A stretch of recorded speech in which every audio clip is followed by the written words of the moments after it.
Welcome to the Unitarian Universalist Midwest Prairie Summer Service Co-op for 2021. As our congregations begin planning to reopen in-person gatherings this fall after our long pandemic separation, we take this opportunity for a series of virtual visits with some of our neighboring UU churches over the summer weeks. Each Sunday, you are invited to experience inspirational messages from a variety of our ministers, together with music and other elements that make our communities special. We hope that this morning's service will engage your thoughts and lift your spirits, giving you courage to make a difference in the world and helping to strengthen the connections that sustain us all. Hello, good morning. My name is Katie Kingery Page, and I'm a member of the Unitarian Universalist Fellowship of Manhattan, Kansas. We welcome you today to this service led by our minister, the Reverend Jonalu Johnstone. We welcome you no matter what phase you're in of your own personal reopening. Maybe you are tightly closed like a beautiful lotus bud, or perhaps you're beginning to open and venture forth, or maybe you're in full blossom, but still trying to hold on to the essential change that we know has to come, even as the world tells us that we can return to earlier times. Welcome.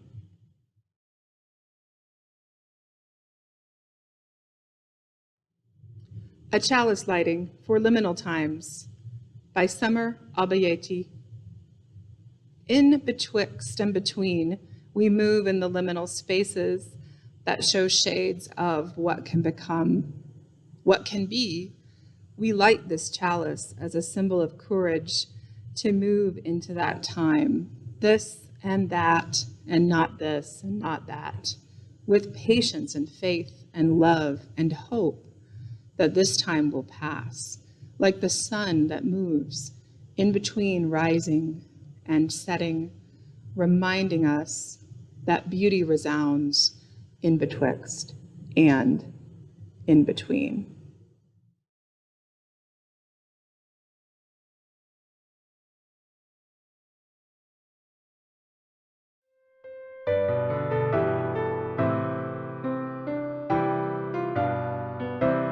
When the beauty of the summer gives way to autumn's leaves, or cold winds of the winter strip the colors from the trees, when the bleak December cold strips out life with icy hands, know another spring is coming, and the world will live again. As the evening fades to twilight and the darkness shrouds the plains, the creatures all cease calling, only silence now remains. When the moon is hidden and the darkness closes in, know that soon the dawn will break and the world will live again.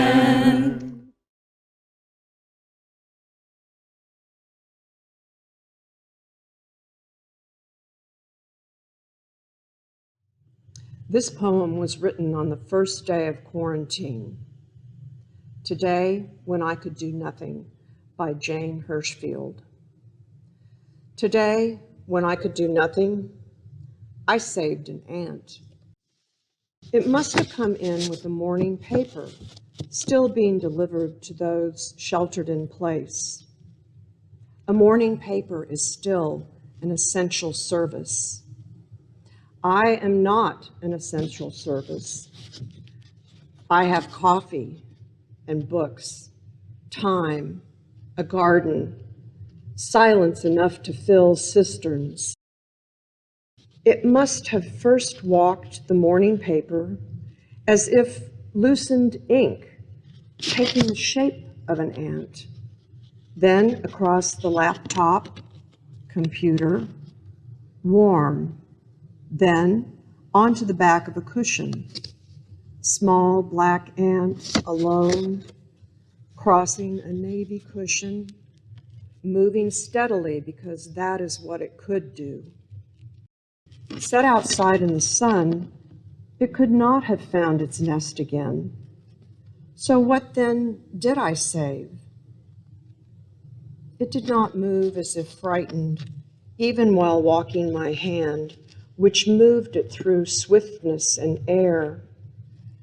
Ant alone, without companions, whose ant heart I could not fathom. How is your life? I wanted to ask. I lifted it, took it outside. This first day when I could do nothing, contribute nothing, beyond staying distant from my own kind, I did this.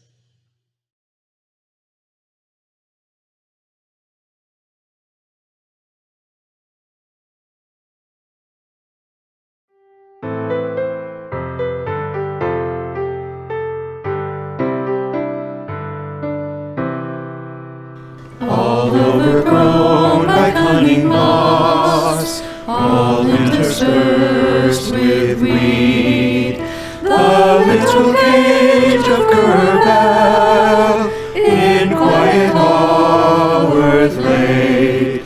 This bird observing others when frost too sharp became, retired to other latitudes, quietly did the same, but differed in returning.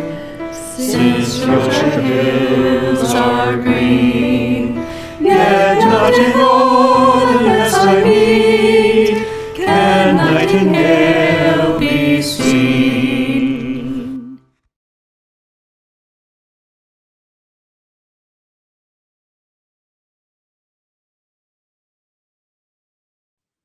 I'm going to read you a story about a little boy named Harold.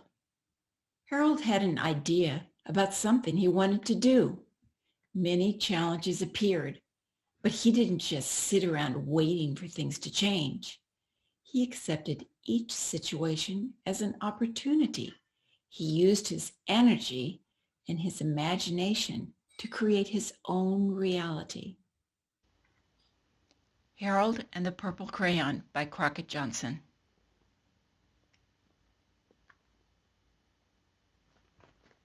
One evening, after thinking it over for some time, Harold decided to go for a walk in the moonlight.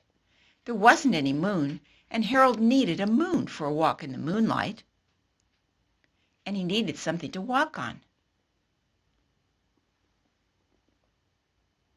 He made a long, straight path so he wouldn't get lost. And he set off on his walk, taking his big purple crayon with him. But he didn't seem to be getting anywhere on the long, straight path.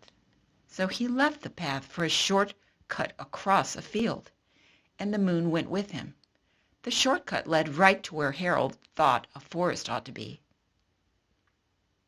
He didn't want to get lost in the woods, so he made a very small forest with just one tree in it. It turned out to be an apple tree. The apples would be very tasty, Harold thought, when they got red. So he put a frightening dragon under the tree to guard the apples. It was a terribly frightening dragon. It even frightened Harold. He backed away. His hand holding the purple crayon shook. Suddenly he realized what was happening. By then, Harold was over his head in an ocean. He came up thinking fast, and in no time he was climbing aboard a trim little boat. He quickly set sail, and the moon sailed along with him. After he had sailed long enough, Harold made land without much trouble. He stepped ashore on the beach, wondering where he was. The sandy beach reminded Harold of picnics, and the thought of picnics made him hungry. So he laid out a nice, simple picnic lunch. there was nothing but pie. But there were all 9 kinds of pie that Harold liked best. When Harold finished his picnic, there was quite a lot left. He hated to see so much delicious pie go to waste. So Harold left a very hungry moose and a deserving porcupine to finish it up.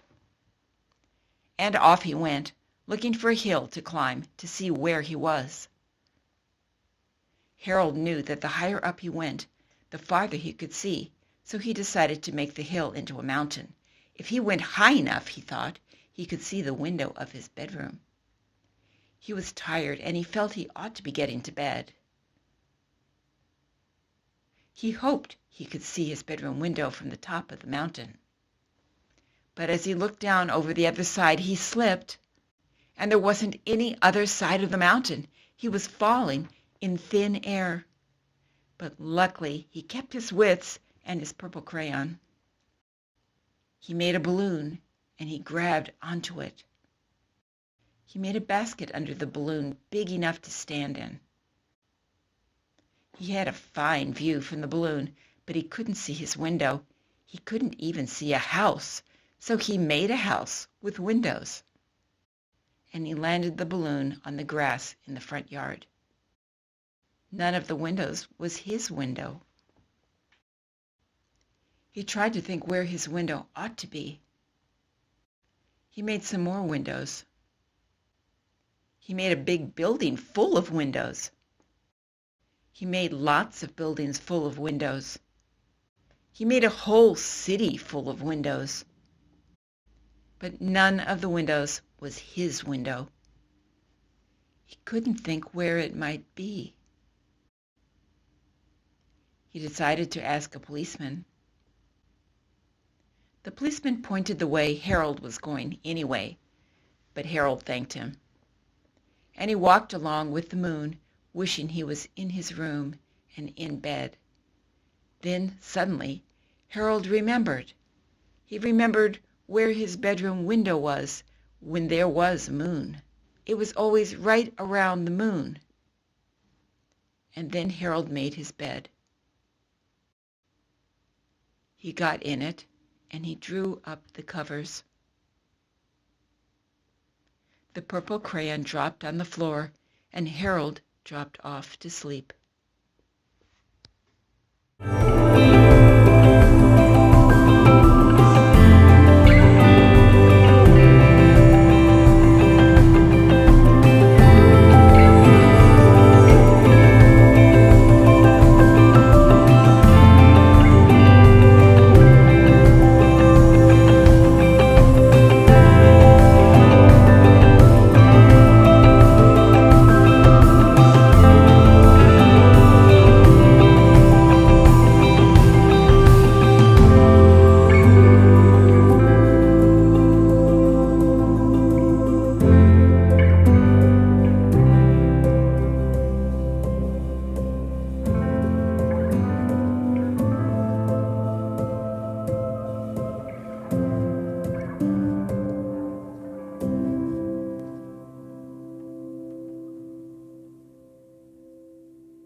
Sing,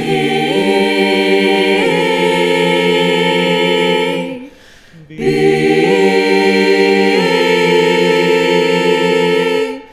live, sing, this dawning hour, the wind it stirs.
The seasons of our lives come and go in an endless swirl.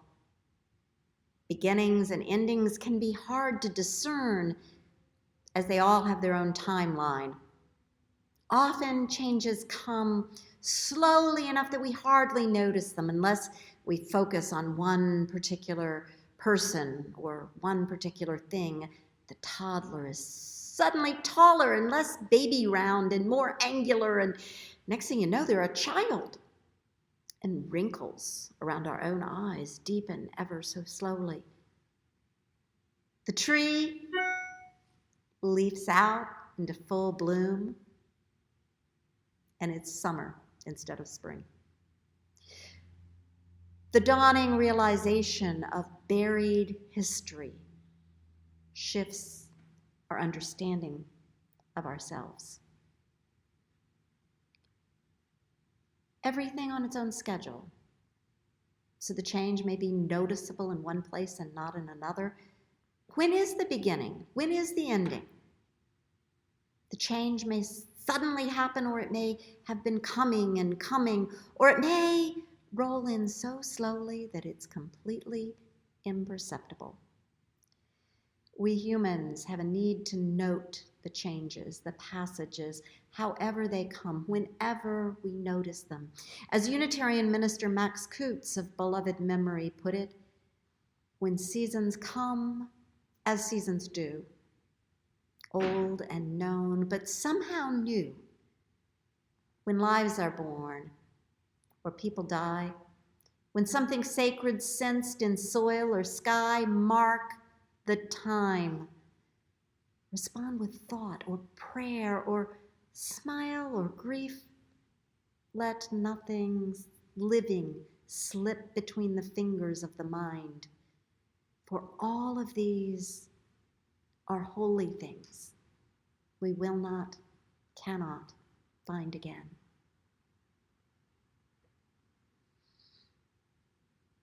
Here's the thing, though. For the past 16 months, we have not been able to mark the time in the same ways we have been used to.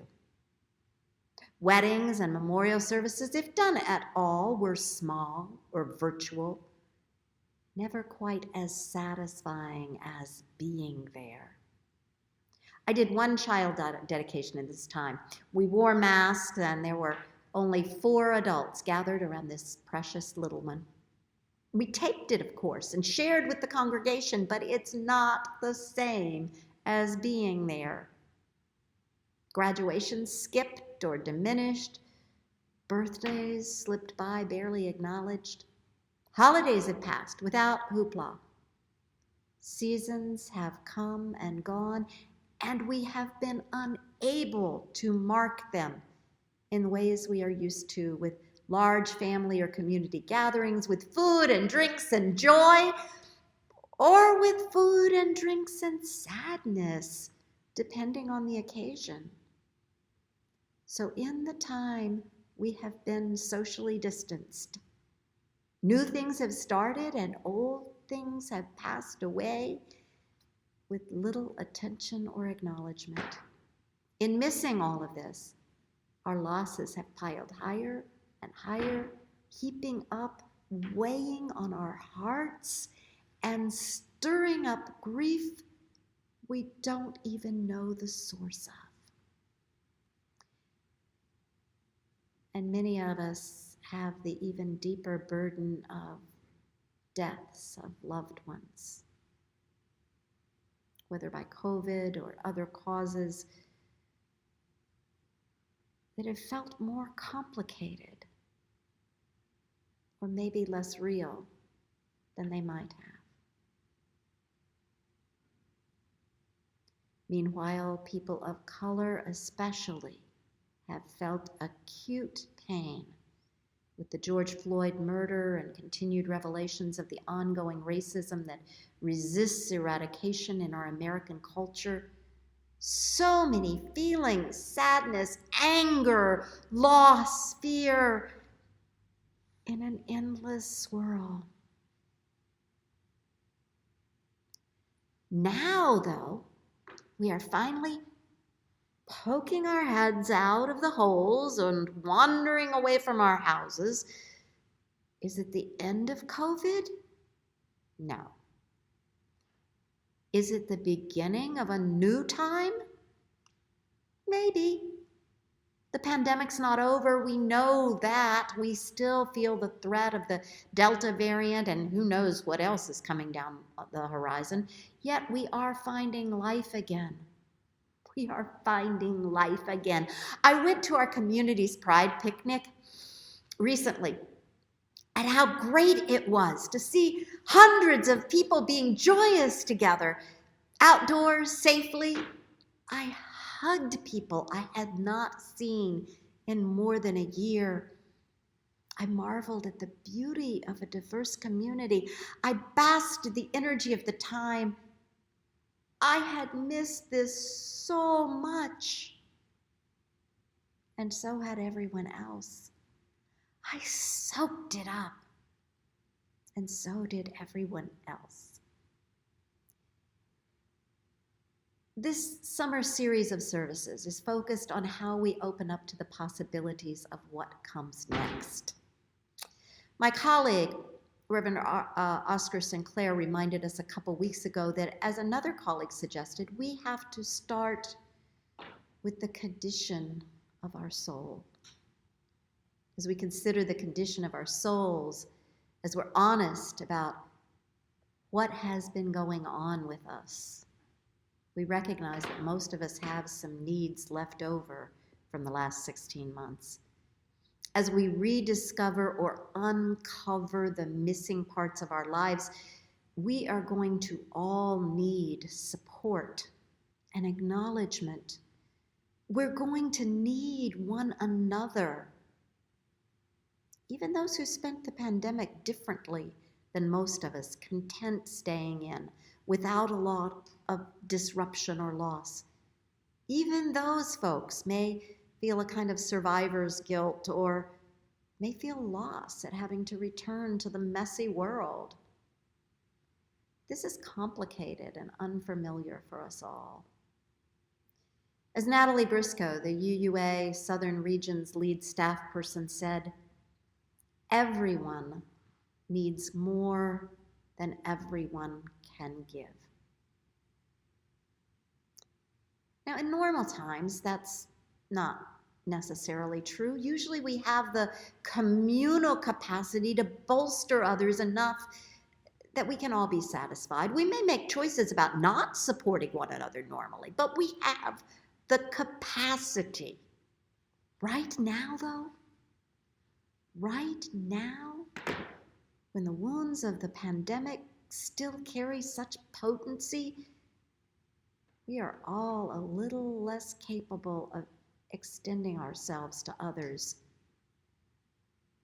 even a little less capable of taking good care of ourselves.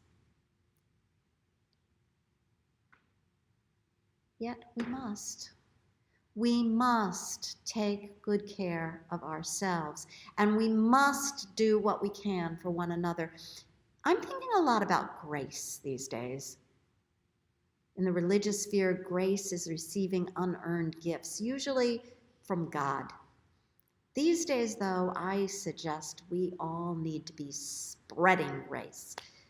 We need to be giving one another unearned gifts because we all need them.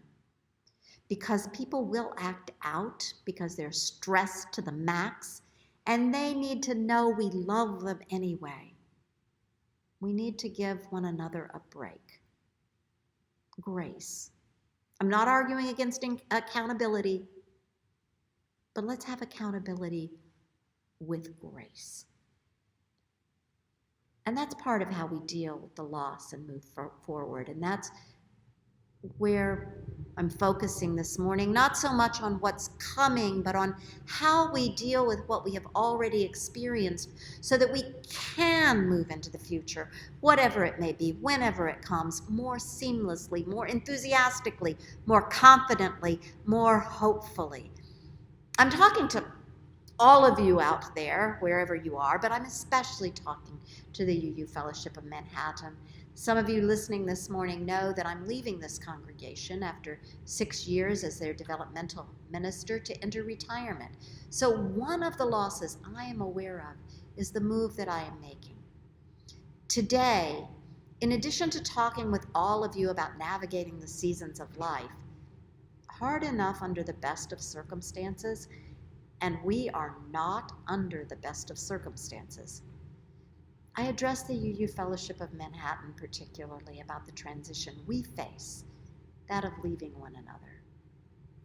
All of you, though, whether here in Manhattan or across the Midwest, know about leaving and being left and can relate to what we at UUFM are facing this morning. Nothing lasts forever.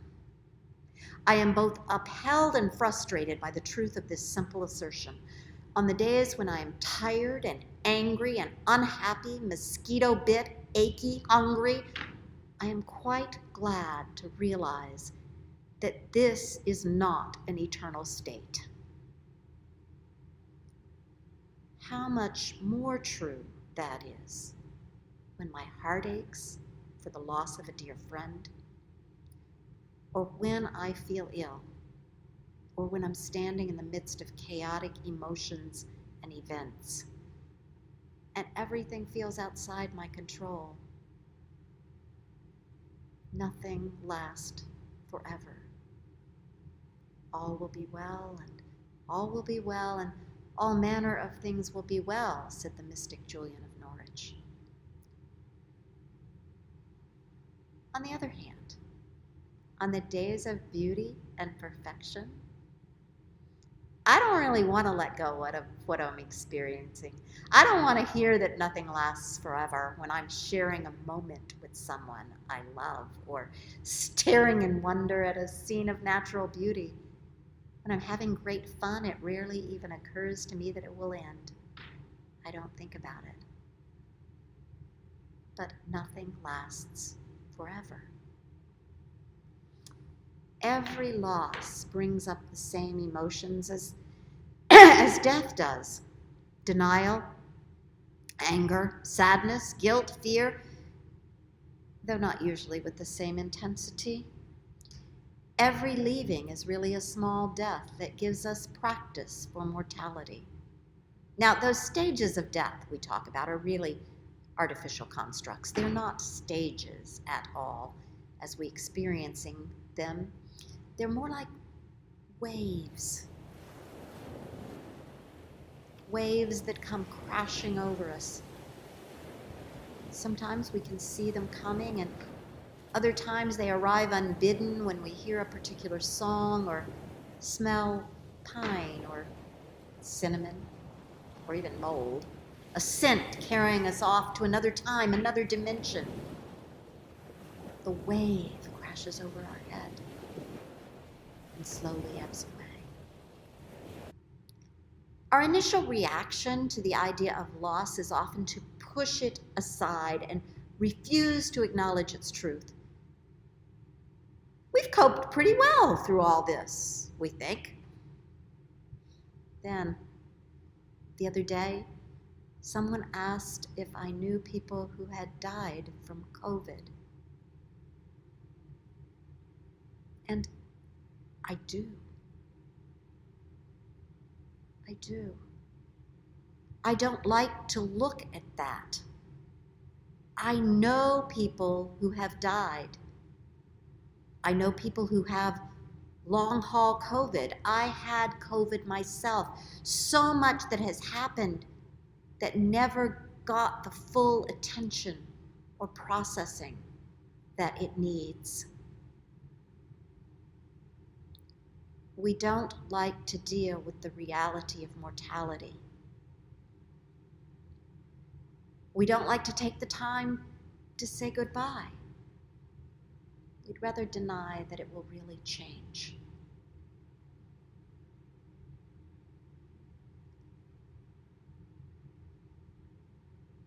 We'll still be friends, we say to a coworker moving on, but it's one thing to work together day in and day out, and quite another to have coffee every once in a while. The relationship has changed, and the truth is probably ended. Certainly, the form of the relationship has ended. But that's hard to face. And in the long run, so much healthier if we have faced it, named it, marked it, celebrated it, grieved it. It's hard that so much happened during this time without full acknowledgement. How do we acknowledge what has gone by and been left behind? We have been immersed in trauma and stress, and we don't want to go back there. We want to go as far away from those feelings and experiences as possible. We want to move forward, reclaim those good feelings I had at Pride. Just ignore all that crappy stuff that's gone by. Pandemic? What pandemic? Let's just forget it. Problem is, that's not so easy for our bodies where we live. Whether we consciously remember it or not, our bodies registered it as stress, and they refuse to let go of it. In 2019, just in time for the pandemic, Emily Nagoski and her sister Amelia Nagoski teamed up to write Burnout, The Secret to Unlocking the Stress Cycle. The truth is that much of what they have to say is not a secret. There's plenty of research to back it up, and so much is things we know. They are just for some strange reason hard for us to do. For example, the single best way to complete the stress cycle, that is to tell our bodies they can quit acting like they need to run away from a tiger or a pandemic, physical activity. Run, dance, walk, sweat, move. Other stuff that works? A good long hug.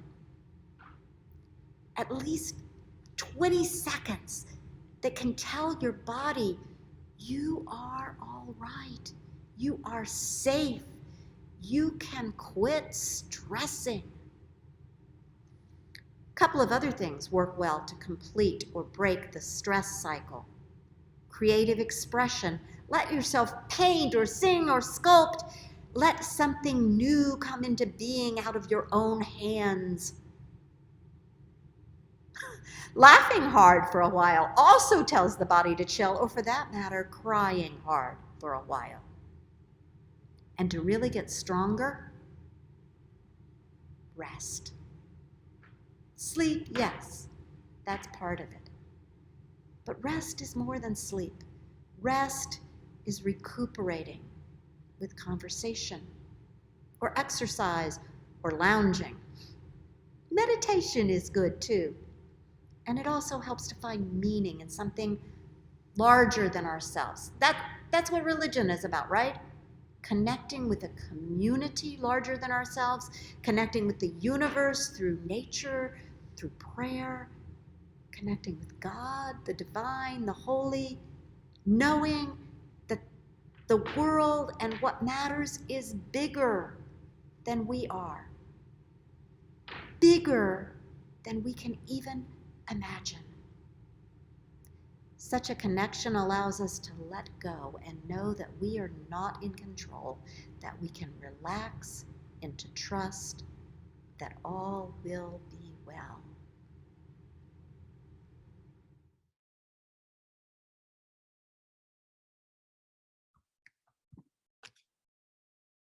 I invite you, if you're willing, to take a moment and breathe deeply into your body. If you'll trust me, I'd like to take you on a tour of the beginnings and endings of your pandemic time and help you to release your body from the stressors that came along. Breathe. Breathe as deeply into your body as you can. Feel the breath descend into the very bottom part of your lungs. Imagine the breath going even further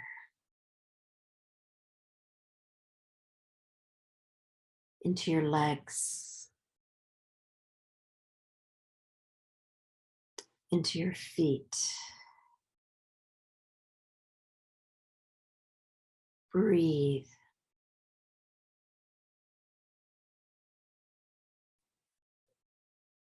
Relax. Notice where you hold tension. If you need to stretch to release the tension, do so. Let your body be heavy against its chair or wherever you are seated. Rest. Rest makes our bodies stronger.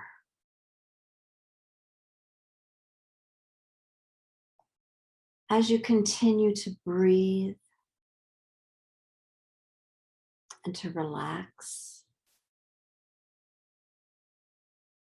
remember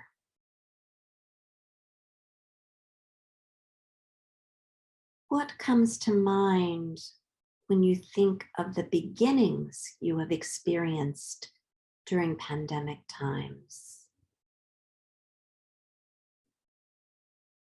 Did you learn new skills? Did you start new habits, FaceTiming with relatives or baking bread or eating family meals together? Breathe into it. Let each memory come as a wave moving over you and receding.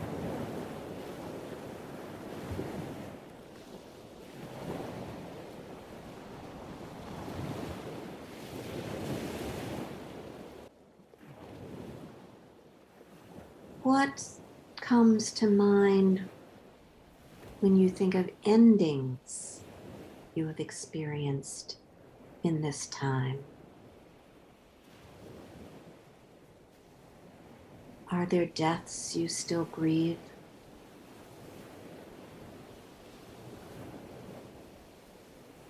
Are there changes, moves, graduations? Did you lose contact with friends or miss relatives?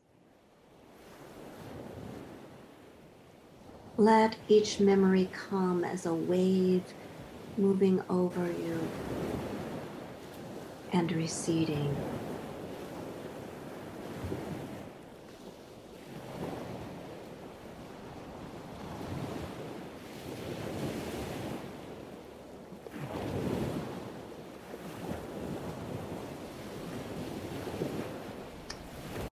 Notice if there are things you want to hold on to process further later.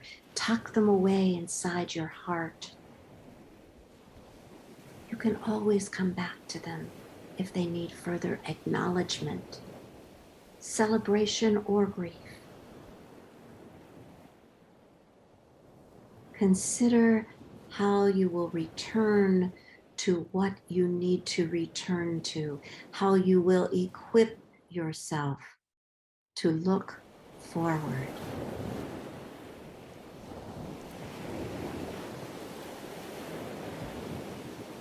And leave it there as one final wave washes over you and ebbs away.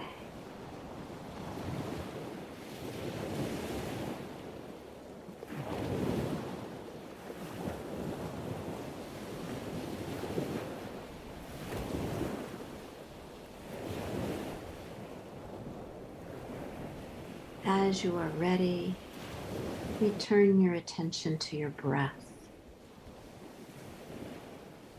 Notice the place where you're sitting now.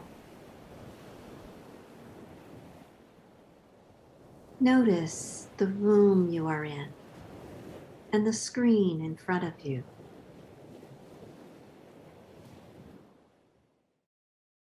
Be here.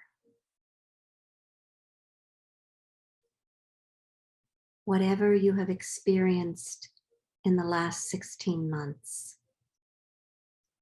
whatever you have experienced in your lifetime, may you find release from the stress it has brought you. Whatever you have experienced, may you find in it meaning and learnings that will enhance your life. Whatever you have experienced, may you hold tight to the joys and release the pain. And whatever you have experienced, may you find grace. And may you extend grace to all those around you who themselves have been through so much.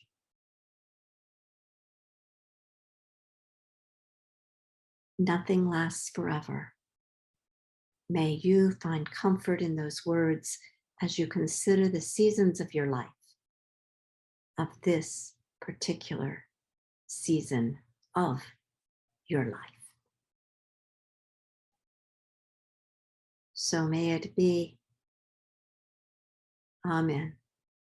And blessed be.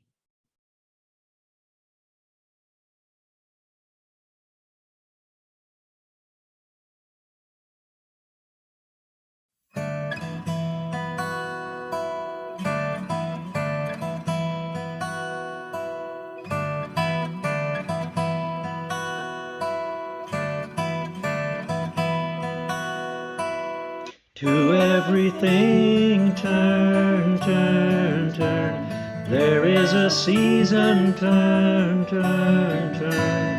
And a time to every purpose under heaven. A time to be born, a time to die, a time to plant, a time to reap, a time to kill, a time to heal, a time to laugh, a time to weep. To everything turn, turn, turn. There is a season, turn, turn, turn. And a time to every purpose under heaven. A time to build up, a time to break down, a time to dance, a time to mourn, a time to cast away stones, a time to gather stones together. To everything turn, turn, turn. There is a season, turn, turn, turn. And a time to every purpose under heaven. A time of love, a time of hate, a time of war, a time of peace, a time you may embrace, a time to refrain from embracing.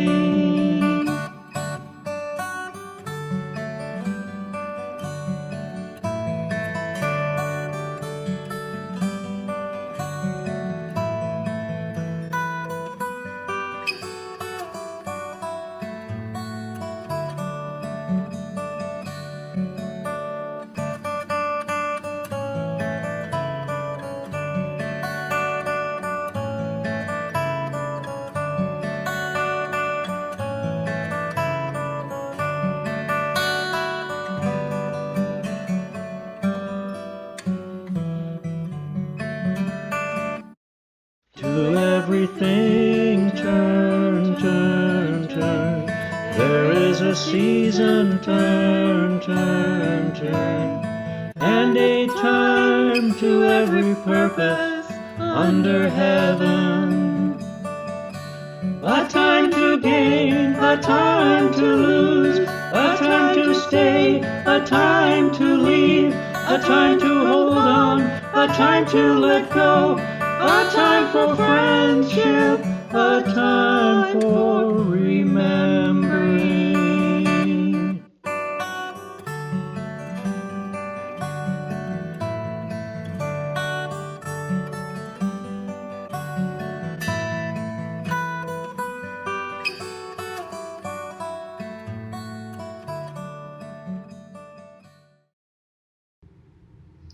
I leave you with the words of Nancy Wood.